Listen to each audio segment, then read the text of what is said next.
Imaginez une grande salle de château médiéval remplie d'invités, et, au milieu d'eux, un bouffon virevoltant, vêtu d'un costume multicolore, coiffé d'un bonnet pointu orné de grelots, faisant rire la noblesse avec ses pitreries. C'est ainsi que nous nous représentons habituellement le bouffon de cour. Nous le voyons comme un fou, le bonnet à grelots, bricolant des plaisanteries sur commande et supportant les railleries, en raison de son apparence souvent bizarre ou d'un handicap. En réalité, la fonction de bouffon à la cour médiévale était importante et souvent bien rémunérée. Les bouffons étaient les confidents des rois, des diplomates de l'humour et parfois des conseillers discrets, capables d'énoncer la vérité sous le couvert de la blague. Saviez-vous que certains bouffons étaient récompensés par des terres pour leur service, ou qu'il existait aussi des femmes dans le rôle de bouffon de cour au roi? Dans cette vidéo, vous apprendrez d'où viennent les bouffons, à quoi ressemblait leur quotidien à la cour comme sur les foires, quelle était leur position dans la société et leur relation avec les souverains, jusqu'où ils pouvaient aller dans un humour frôlant la censure, et ce que symbolisait leur fameux costume. Nous découvrirons aussi pourquoi l'ère des bouffons de cour s'est finalement achevée, et ce que leur histoire peut nous apprendre sur la liberté d'expression et l'humour aujourd'hui. Les racines des bouffons de cour plongent profondément dans l'histoire. Le personnage du comique auprès des puissants existait déjà dans l'Antiquité. Il était connu en Égypte antique, en Chine, en Perse et chez les souverains aztèques. Dans la Rome antique, des amuseurs professionnels appelés scourae ou mimi égayaient de leurs plaisanteries les festins des riches. Après la chute de Rome, la tradition des comédiens ambulants et ménétriers, musiciens et conteurs itinérants, passa en Europe médiévale. Au haut Moyen Âge, les amuseurs faisaient partie des suites des seigneurs, aussi bien que des compagnies itinérantes. On les appelait souvent jongleurs ou gléchargis, qui mêlaient musique, acrobatie et narration. Il est intéressant de noter que l'institution du bouffon de cour ne gagna vraiment la cour européenne qu'au Moyen Âge central. Selon les historiens, le contact avec le monde islamique lors des croisades y contribua. Les souverains chrétiens adoptèrent l'habitude d'engager des amuseurs personnels, coutume déjà présente aux cours musulmanes. Dès le XIIe siècle, on trouve dans les sources le titre de folus, c'est-à-dire fou, souvent accompagné du fait qu'un tel bouffon eut des terres en récompense de ses loyaux services. Par exemple, un certain Roland le Pétour, aussi connu sous le nom de Roland le Pétomane, reçut du roi d'Angleterre Henri II 30 acres de terre, probablement comme retraite pour ses vieux jours, à condition qu'il revienne chaque année à la cour pour Noël et effectue un saut, un sifflement et un pet. Surprenant? Pour le sens de l'humour médiéval, pas tant les pets de Roland amusèrent le roi au point d'en faire une lucrative profession. Avant que le terme même de bouffon ne se stabilise, de nombreuses désignations furent employées. Au début, en tchèque, on parlait simplement de fou. Ce n'est qu'à partir du XIVe siècle que le terme šašek, bouffon, s'imposa. De même, en anglais, le mot jester n'apparut qu'à l'époque Tudor, alors qu'avant on disait fool ou clown. Cela montre que la profession de bouffon s'est formée progressivement. Des amuseurs itinérants du haut Moyen Âge à la fonction spécialisée du bouffon de cour dans le Moyen Âge central. On trouve les traces des premiers bouffons médiévaux dès le XIe siècle. En 1086 par exemple, un document mentionne une femme nommée Adeline, nommée en latin joculatrix, forme féminine du mot pour plaisantin, qui possédait des terres dans le Hampshire anglais. Cela suggère que déjà à cette époque, il pouvait exister des femmes amuseuses à la cour, qui gagnaient ainsi leur position sociale. Adeline était apparemment ménétrière ou bouffonne et obtint pour cela des biens. Vers 1016, un bouffon nommé Itard est attesté à la cour du roi anglais Edmond Côte de Fer. Le roi l'estimait au point de lui offrir le domaine de Walworth près de Londres. On voit donc que le rôle du bouffon a des racines anciennes, et que dès l'origine, il était habituel de récompenser généreusement les bons amuseurs. La tâche du bouffon médiéval était d'amuser et de réjouir son public, que ce fût le roi et la noblesse au château, ou le peuple sur les marchés. L'arsenal des compétences du bouffon était très large.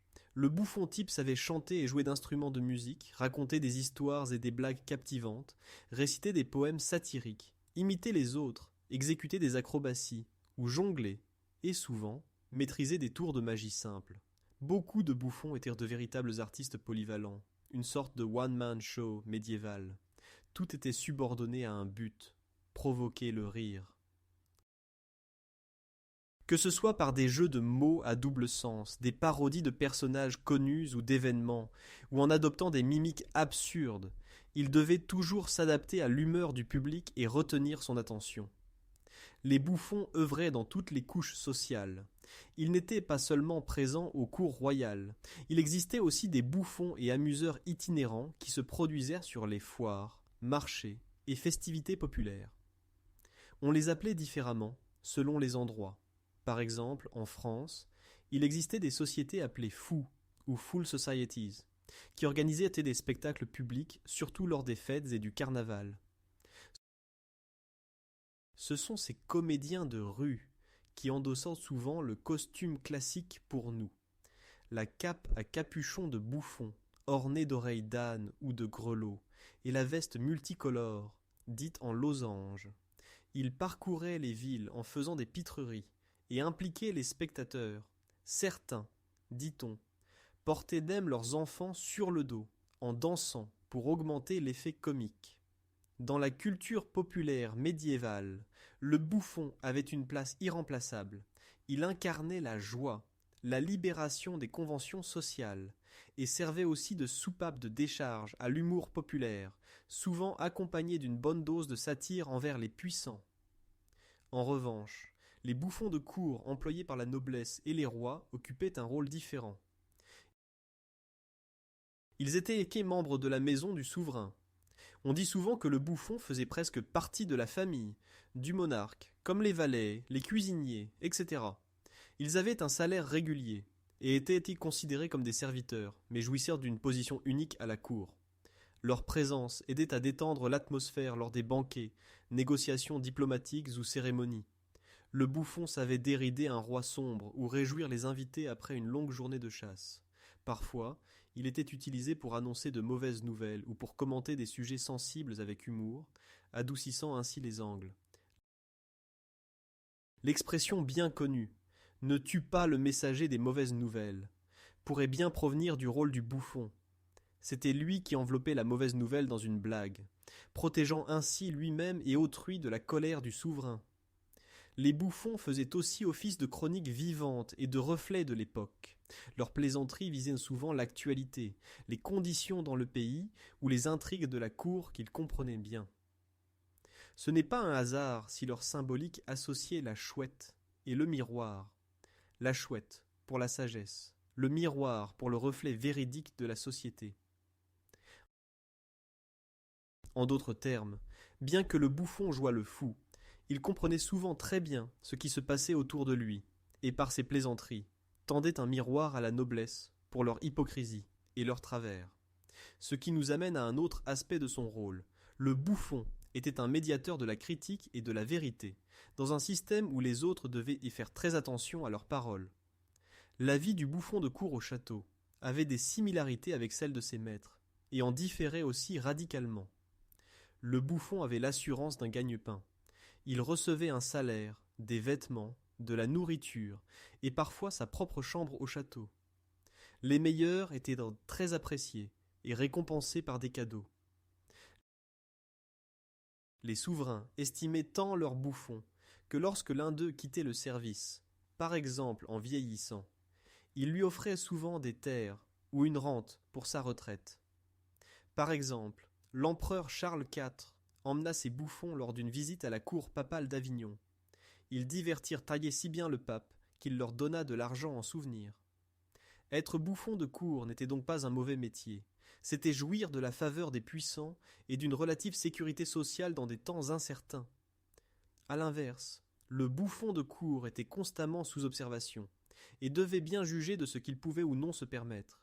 Il dépendait du bon vouloir de son maître. S'il offensait quelqu'un de haut rang ou allait trop loin à un moment inopportun, il pouvait rapidement tomber en disgrâce. Le bouffon Archibald Armstrong, qui servit Jacques VI d'Écosse, en fit l'expérience. Après avoir été couvert d'honneur, il abusa de son impertinence et fut banni de la cour. La règle générale voulait néanmoins que tant que le bouffon faisait rire le roi, il était en sécurité. Les souverains tolérèrent de leur fou des plaisanteries qui auraient envoyé un autre sujet en prison ou à la potence. Le roi Philippe VI de France, dit-on, après la défaite navale de l'Écluse, 1340, laissa son bouffon lui annoncer la mauvaise nouvelle. Celui-ci déclara « Imaginez votre majesté, ces marins anglais n'ont même pas le courage de sauter dans l'eau comme nos vaillants Français, renversant la défaite en plaisanterie, aux dépens de son propre camp. » Et le roi l'accepta, pour alléger un moment pénible. Le bouffon servait ainsi de coussin entre la dure réalité et les sentiments du roi. En comparaison, le bouffon ambulant vivait une vie bien moins sûre.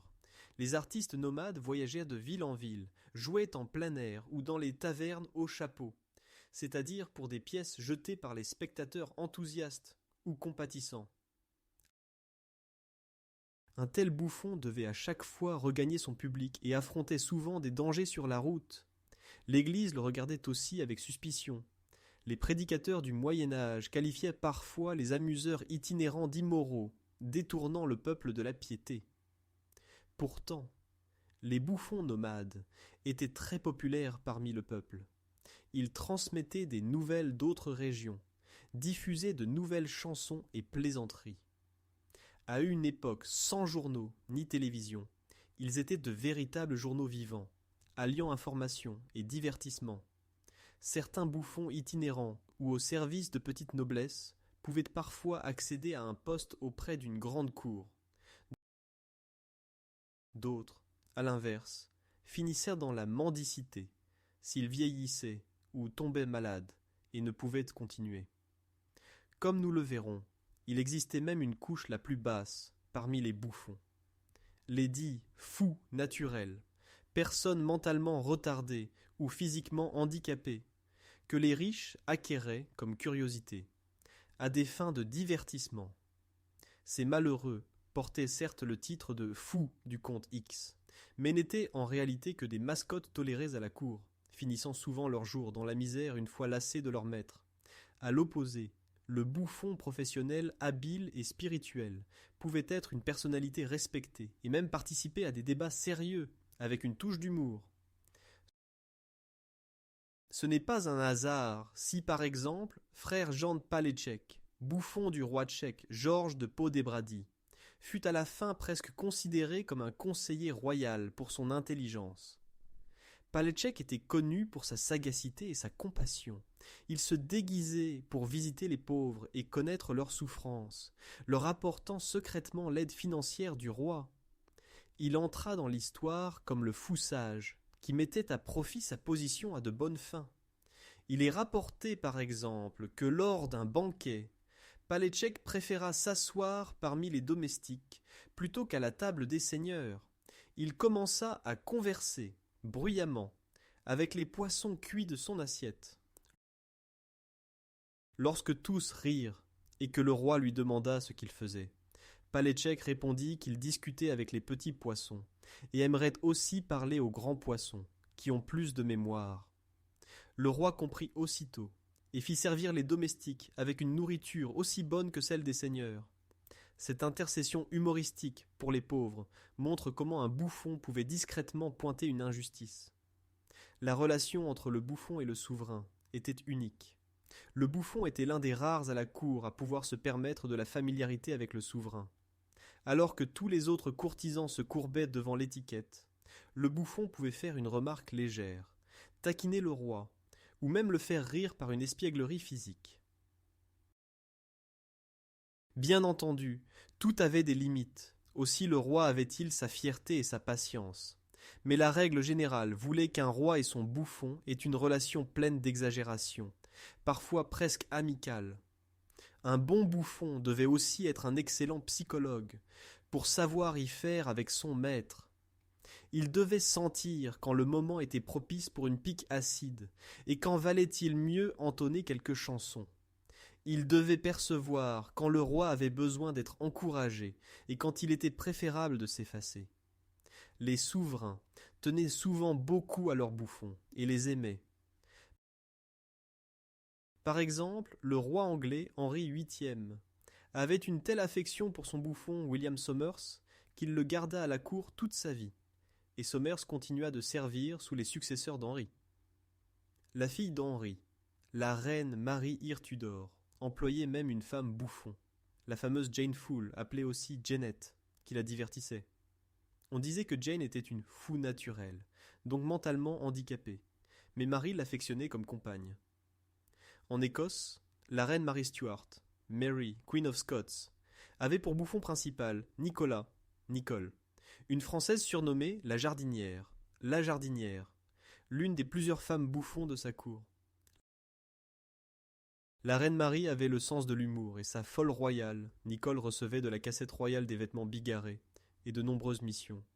On l'appelait même la folle de la reine, au féminin.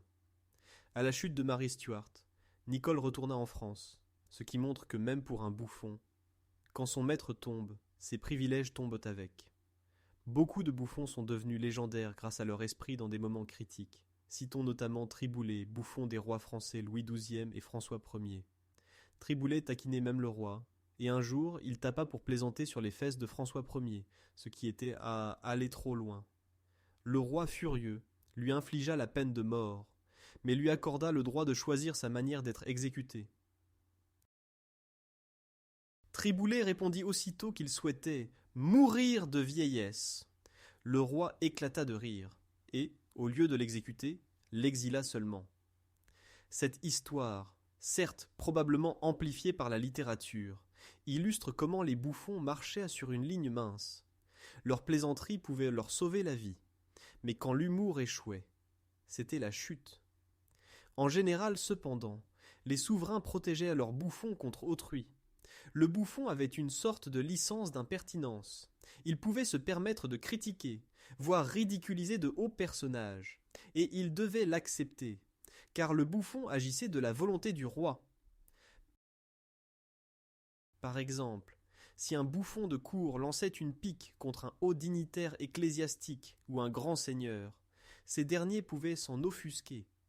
Mais le roi défendait souvent son bouffon par des mots du type « N'y prêtez pas attention, c'est mon fou et il a la langue bien pendue ». Le bouffon était donc le seul à pouvoir dire la vérité aux puissants, mais emballé dans l'humour. Comme le dit Shakespeare dans Le Roi Léar, le fou a droit à la sagesse, alors que le courtisan censé pour de mêmes paroles finirait en prison. Les rois avaient besoin d'entendre la vérité, mais il n'y avait qu'au bouffon qu'ils voulaient la confier. Bien que nous imaginions le bouffon de cour comme un homme, il y eut aussi des femmes dans ce rôle. Ce n'était certes pas courant, mais quelques bouffonnes entrèrent dans l'histoire. Nous avons cité Adeline, en 1086, qui amusait la cour et reçut pour cela des terres. Au Moyen-Âge central, les attestations sont plus rares. Les femmes avaient alors moins de possibilités dans les arts. Néanmoins, les femmes ménétrières existaient, nommées joculatrix en latin ou ménestrels en français. Ces artistes exercèrent surtout comme musiciennes et chanteuses, mais certaines ont pu faire office de comiques. Dans les cercles de la haute cour, les bouffonnes se font plus présentes à la fin du Moyen-Âge et au début de la Renaissance. Jane Fool, actif autour de 1540 à 1558, déjà évoquée, fut bouffonne de la princesse Mary Tudor, future reine Marie Eyre.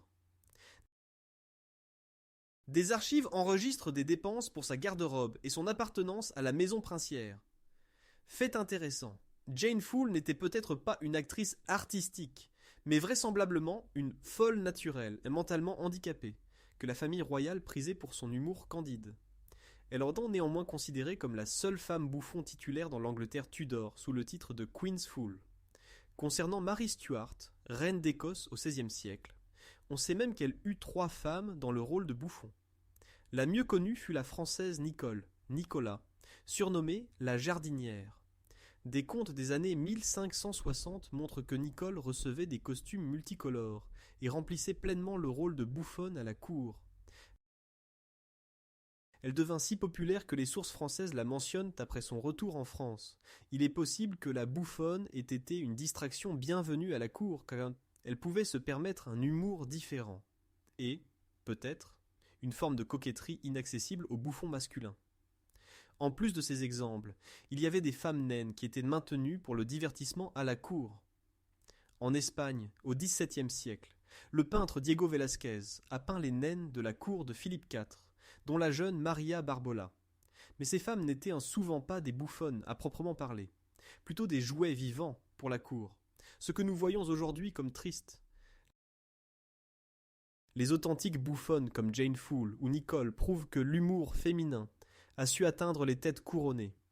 Rares certes, les femmes surent aussi s'imposer comme artistes professionnelles et goûter à la faveur des souverains.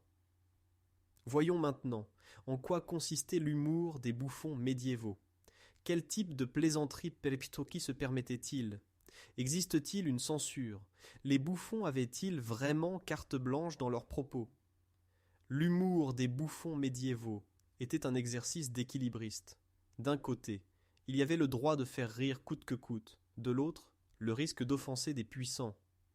En général, on tolérait aux bouffons bien plus qu'à d'autres. Les puissants tenaient compte du contexte de la blague. Si par exemple, le bouffon disait une remarque acerbe, on pouvait l'excuser en disant « c'est un fou, il n'a pas voulu mal ». Les bouffons jouaient le rôle de soupape de la critique sociale. À une époque de hiérarchie stricte et de censure, c'est paradoxalement eux qui avaient la licence pour dire ce qui était autrement tabou. Cela ne signifiait pas pour autant qu'ils ne pouvaient pas se brûler les ailes. Chaque bouffon savait que certains sujets étaient trop sensibles. Remettre en question Dieu, tourner en dérision ouvertement l'autorité royale, ou évoquer des choses trop intimes du monarque était extrêmement risqué. Les bouffons avisés recouraient donc à des détours, hyperboles, allégories, où ils écoulaient la critique dans des fables ou chansons générales, sans pointer du doigt quelqu'un directement. La société médiévale était pleine de superstitions et de symboles, et les bouffons en usaient, communiquant la vérité entre les lignes. Mais il existe des cas où même un bouffon apprécié a dépassé les bornes et fut puni. Nous avons déjà évoqué le cas d'Archibald Armstrong, exilé par le roi après maintes insolences devenues insupportables. De même, le bouffon espagnol, Pietro Gonella, de Ferrare, représenté par Jean Fouquet, aurait encourroucé le duc d'une plaisanterie que ce dernier, dans un accès de colère, le fit noyer. Même si c'est peut-être une légende. S'il est quelqu'un qui n'avait pas d'humour, c'était l'Inquisition et les prélats. Ils réprimandaient et accusaient les bouffons de blasphème. Le pape Pie V, en montant sur le trône en 1566, licencia tous ces bouffons dans l'esprit de réforme, et les papes suivants ne renouvelèrent pas la tradition. Il n'y avait pas de place pour les fous au centre du pouvoir ecclésiastique. Mais en général, le Moyen-Âge respectait le principe que ce qu'un bouffon peut dire, nul autre ne le peut.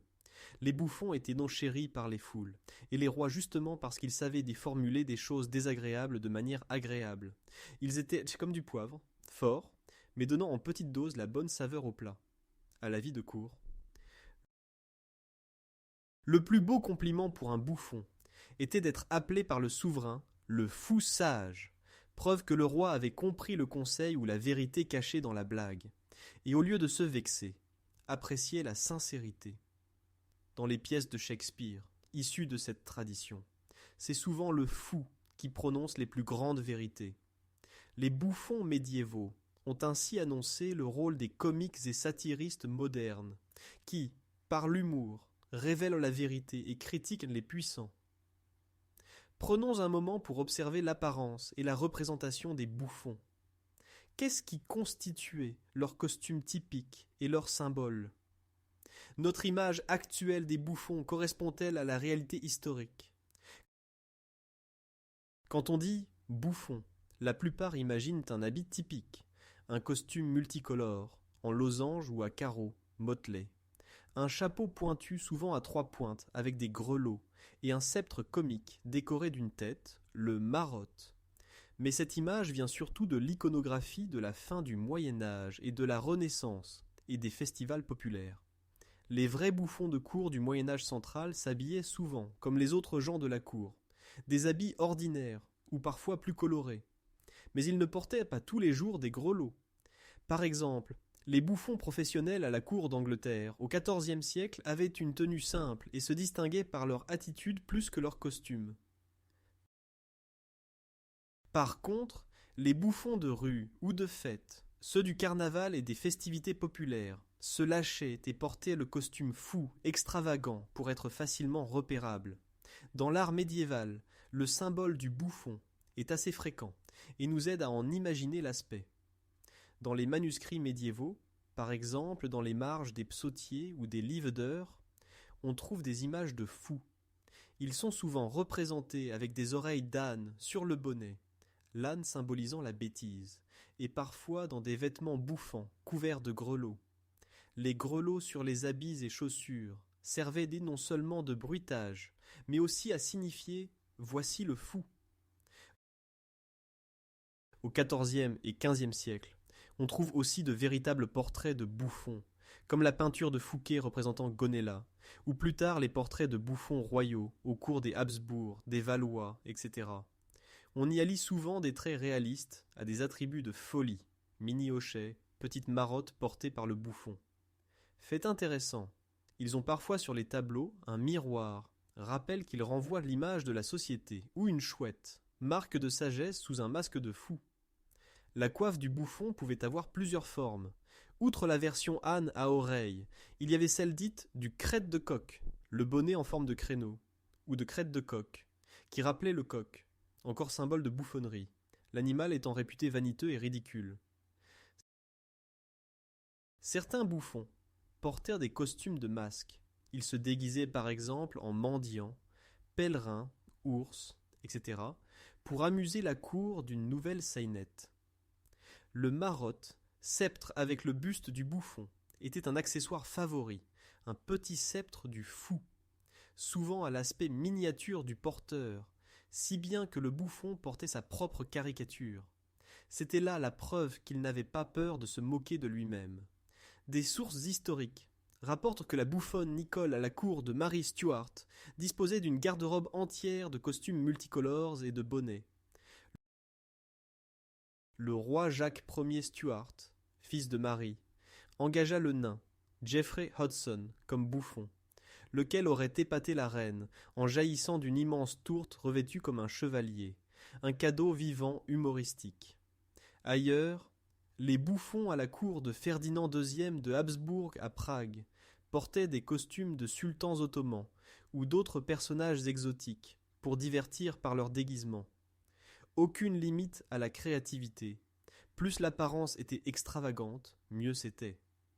Pourtant, il ne s'agissait là que d'occasions spéciales.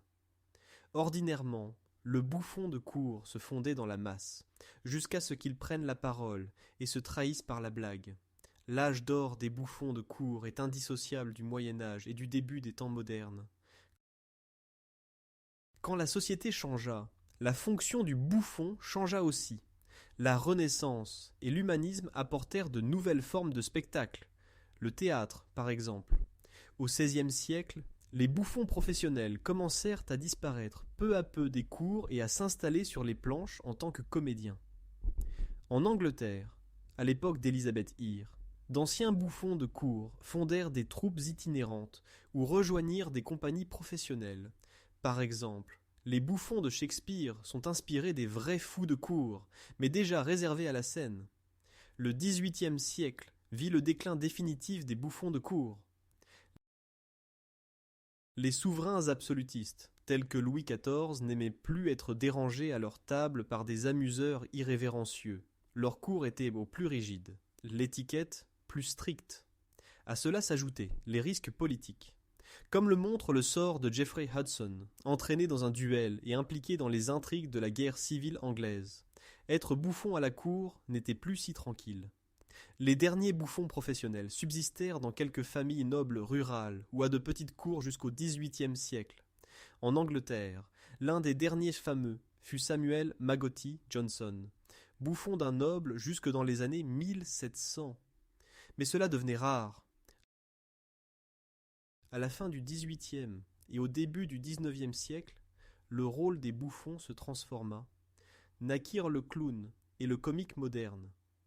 Des bouffons de foire survivent à la tradition des clowns de cirque et leur maquillage multicolore et leurs costumes grotesques. Du bouffon de cour subsista la satire de cour, aujourd'hui encore visible dans les conseillers comiques à la cour, dans les films ou en littérature. L'image du bouffon est devenue symbole. Au tarot, la carte du fou marque les nouveaux commencements et la sagesse folle. En psychologie, on parle de l'archétype du trickster, renverseur d'ordre pour instaurer du neuf. Ce qui est au frappant, c'est qu'alors que les vrais bouffons de cour ont disparu, il arrive encore qu'on tente de raviver la tradition. Par exemple, en 1999, le roi des Tonga nomma un de ses conseillers bouffons officiels, créant la sensation. Après des siècles, un fou retournait auprès du souverain, au moins symboliquement.